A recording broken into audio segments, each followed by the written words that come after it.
Morning everybody, welcome to Crime Kitchen.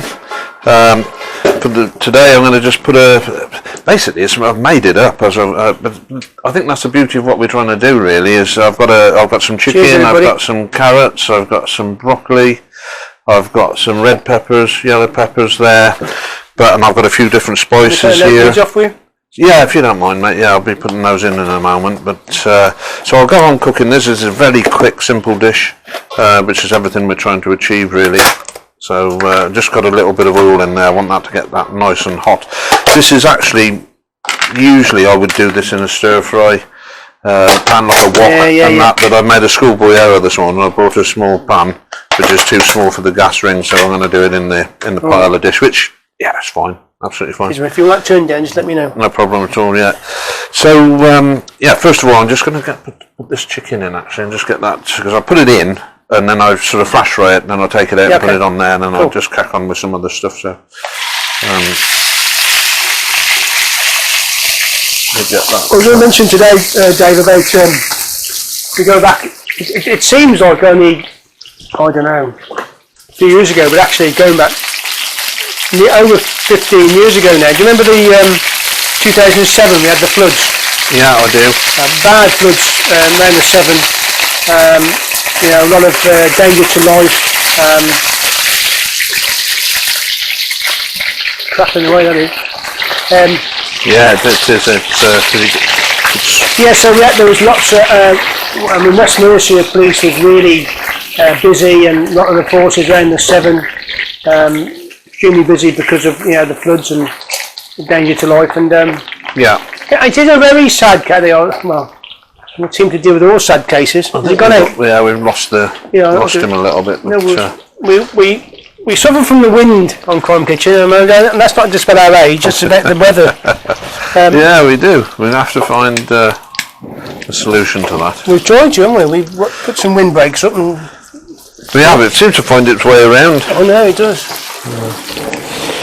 Anyway, so 2007, and some people might know there's a road between Pershore and Broughton Hackett. I think it actually is called Ford Lane, and it actually cuts going back through Pershore. You can cut across only a small lane, but you have to go across a small ford.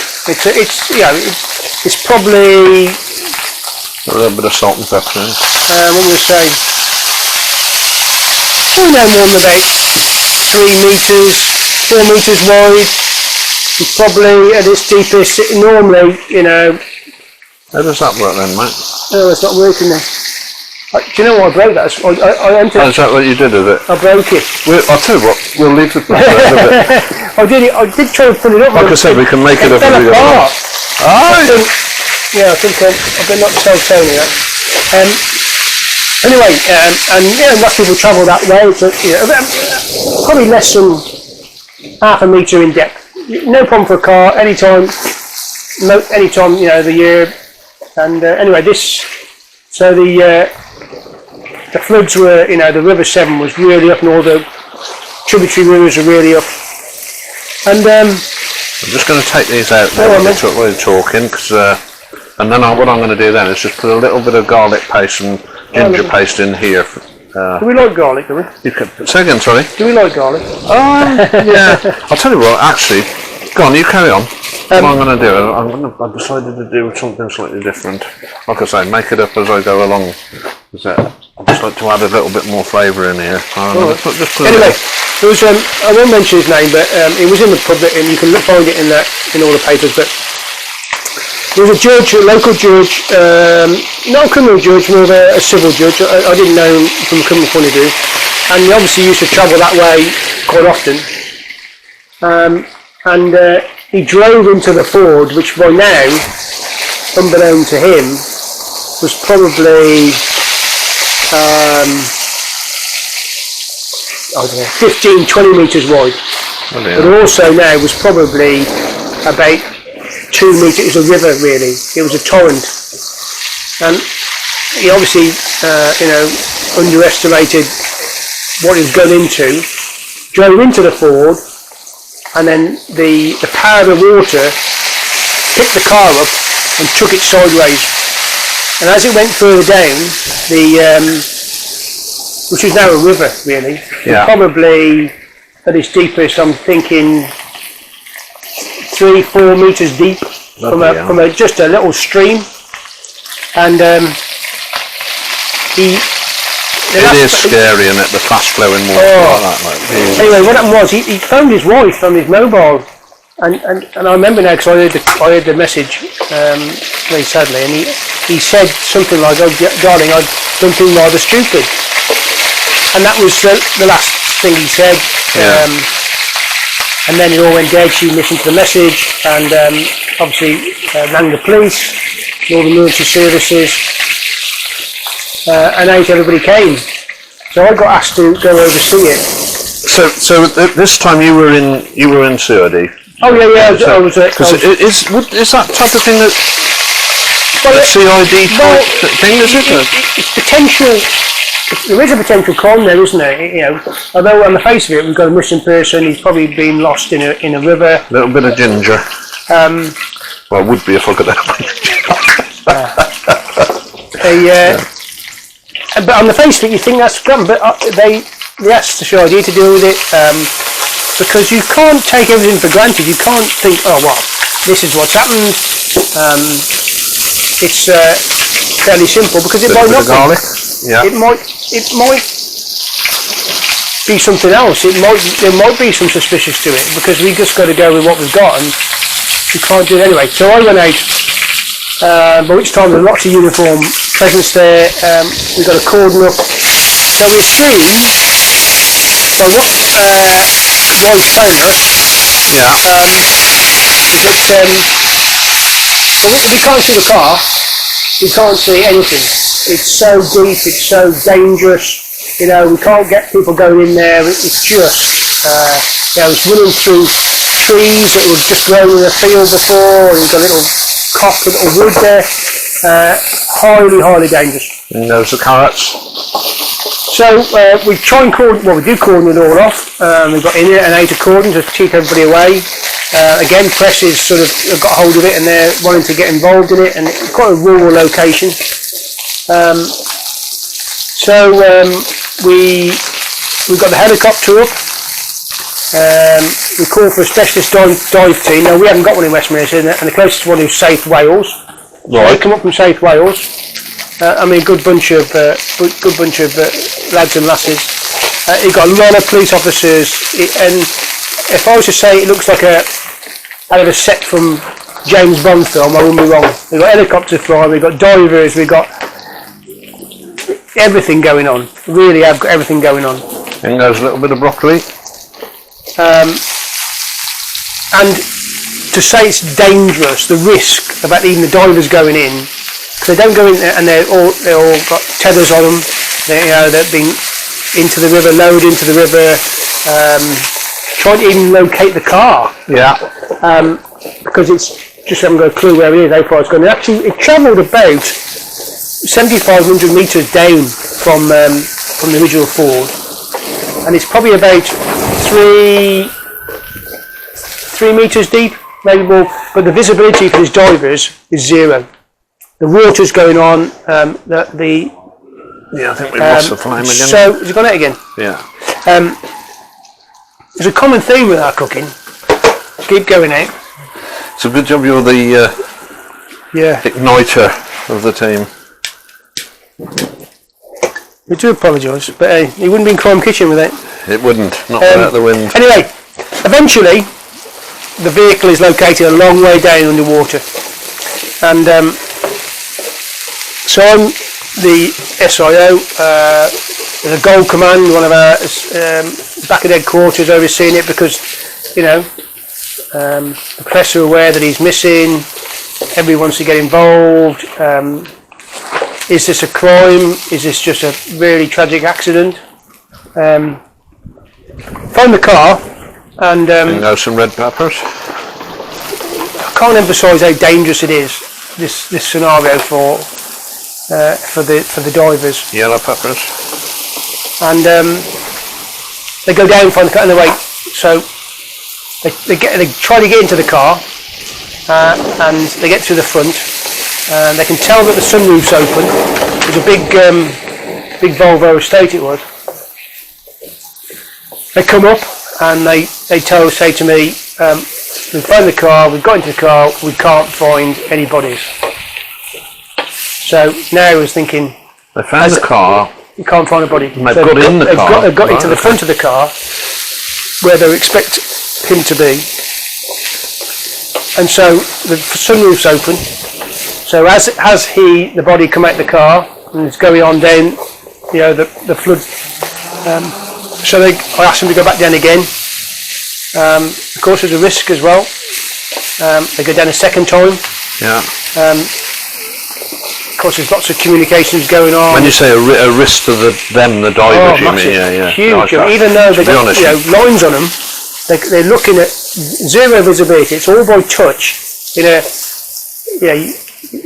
Just unbelievable the training, how good they were. They come up a second time, we still can't find him. So I've still got a potential crime scene here that I've got.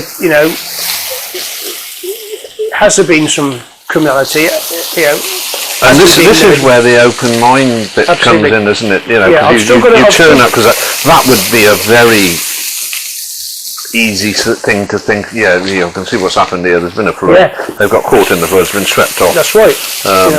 We've got a duty to the family to try and find their loved one.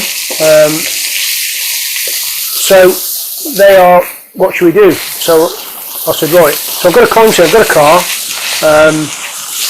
So I asked them to go down the third time, and the only place they hadn't been able to get to, because the big old Volvo estate is the back, so I asked them, I said, right, smash the back windscreen if you can find it. Yeah. So obviously, I wouldn't want, well, they didn't want to go actually physically into the car, because they could get stuck Well, in they'd there. get trapped, wouldn't they? Yeah. So they smashed the back windscreen, and they sadly find the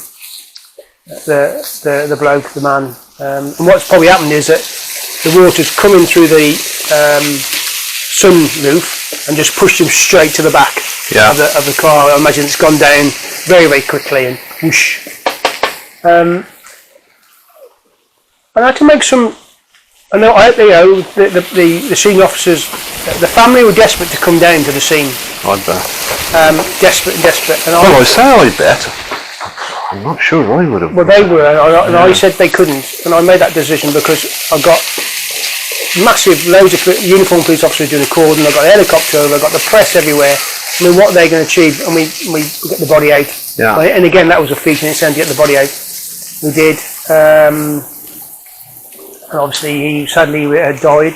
And the car remained there for a long time. We posted, it was all tagged up, and then when it went down, we managed to get the car out. And I know, you make a decision, could they have come down to the scene? I think it would have been,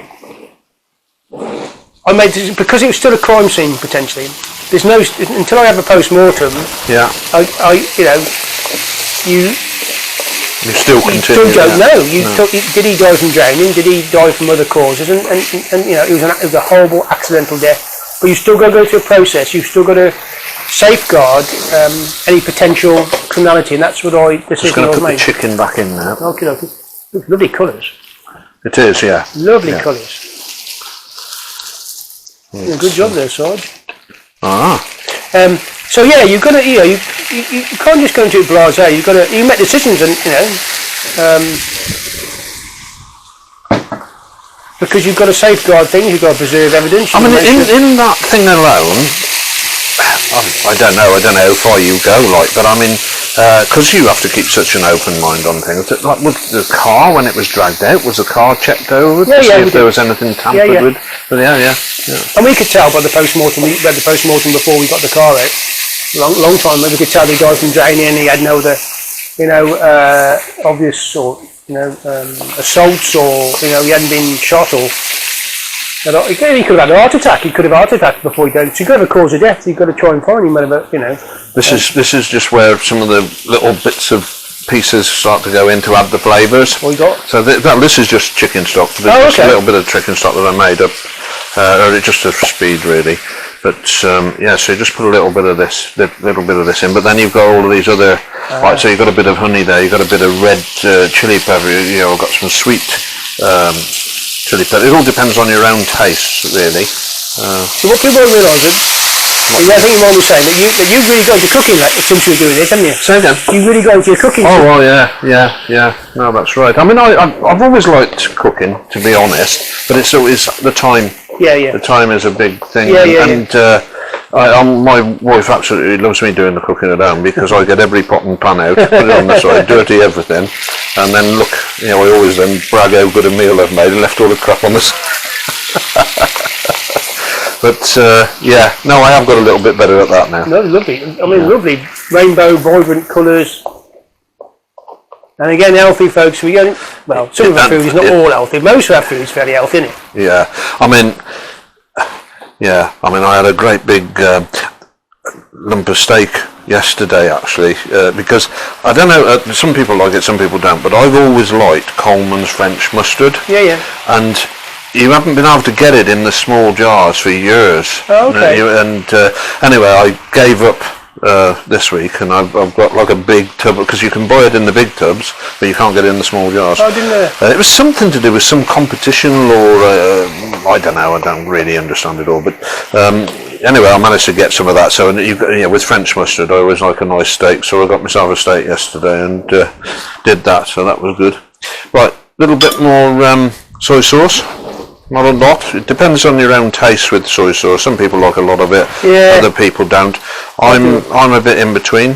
So I don't put too much in, but I do like a little bit of flavour of that going in. So it's one of those cases that you know it's very easy to go into it thinking, oh yeah, I know something. But you've got to make sure everything's done properly. Yeah. Because it could go horribly wrong if you don't. Again, depending on your taste, how much honey you put in. Some people like honey, some people don't like honey. I do like honey personally, but I'm aware other people don't, so I won't put too much in. But you can put much or as little of that as you want, depending on your own taste. At the same time, a little bit of hot stuff to spice it up, and you'll notice there's not a lot of this. This is a bit. A bit of hot stuff. It's what, sorry? A bit of hot stuff. Yeah, a bit of hot chili sauce there. You definitely don't need too much of that stuff in there. Don't let it blow your head off. But it does just add to that little bit of spice. So that's all good. It's funny enough, you're right with the it was like a scene from James Bond, and some months later I went for a promotion board, which I was successful in, I should say, and because this was a major incident and a critical incident, this missing person, and I'm sure people will think back to weeks ago, months ago, when such incidents have been on the telly about missing people. There was a senior officer involved, and they got a goal. They called a goal control. So I'm actually going to put a little bit of sweet chili sauce in. Right. Yeah, sorry, go on, carry on. So, which I was aware that there would be a goal command above me overseeing it all, because it's a critical incident for the force. So a senior officer has to be involved in it. So I went for this my promotion interview board, as we called it, and not knowing who that person had been. I mean, I could have found out, but I just, because you're not necessarily talking to them. It's obviously there's quite a few chains of command and communications avenues, and I used this particular incident as one of the examples from my promotion board. Yeah. Unbeknown, but the senior officer who was interviewing, it was him, and he went, "I was that senior officer." I went, "Oh, that."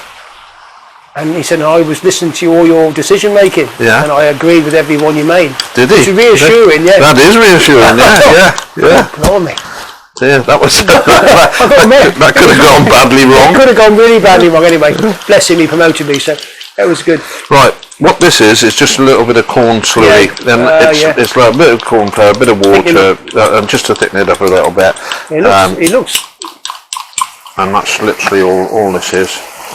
Can we just remind people to, when you watch this, hey, we keep mentioning it, and we have got a few people who want us to come in and cook for them to a party and be part of it and ask us questions, and we can talk about life and that type of thing, and all that sort of criminality. So just email us on Crime Kitchens. That's got an S on it. crimekitchens@gmail.com. Now Dave does most of the technical stuff and all the IT stuff, so it'll be him with the answer, and you probably all. Well, he thinks I does. I actually give it to my granddaughter to sort it. Yeah, I'm not very good at this sort of stuff. But yeah, you want to see my kids' faces when we said we were on TikTok? I tell you. Wow, TikTok. That's something else, that is. So yeah. Really getting in the modern world. Right. So the last little take bit. a couple of pictures of this, Dave. Last little bit of thing to go in here is a little bit of sesame seed oil. Well, this is. We'll take some pictures of us recording, and it'll be good. Fantastic. And that's all I'm going to put in of that. And in terms of ingredients, we're done. And I think we're about there, mate. Very good. We're about there. So again, very quick, simple meal. Feed a few people, no problem at all, and that will be very, very tasty. And if there's any particular, if anybody watches this, I know a lot of people, or in fact all around the world now, watching it, and it's really good. And we thank you for that. You know. Yeah, I will, actually, that's a very good point. The people in Australia watching, really proud of you for following us. Yeah, great. Coming out to see you later on this year. All being well. And we're hoping we'll do an episode or two from Australia, aren't we? So we are. We will be. So yeah, thanks ever so much. And but if there's anything that you want us to cook or try and cook, we'll try it. Pose your questions, and we really look forward to it. We certainly do. And that's it. That's us done, mate. We have a quick taste, Tommy? We will. Yeah. Have you got somewhere to put? Yeah, we have. Yeah.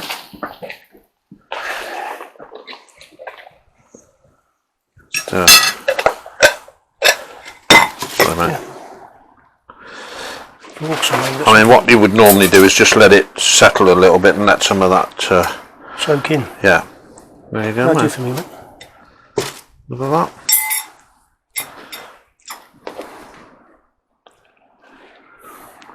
So, Tom, one thing about doing conker, we do eat well. we do. Healthily, I think. Well, generally healthy. Generally, yeah. Yeah.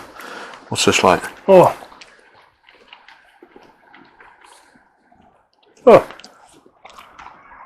I know, I'm bound to say it's nice, but it actually is nice. If it wasn't very nice, I'd tell him. It's fantastic, well done. It is nice. It is good, isn't it? It is, yeah. So, that's another episode done. We hope you enjoyed it. There's loads more to come, loads more material to come. As you can imagine, I can talk for England, and we both talk for England about different jobs we've got, and there's some interesting stuff, some controversial stuff, some thought-provoking stuff as well. But keep watching. Keep telling us what you like, what you don't like, what you just want to do, and as I say, we'll come out and cook for you. So, the wind's up. We will. The wind's got up. We can have a good tidy up now, though. Right. Thanks again, and bye. Bye for now.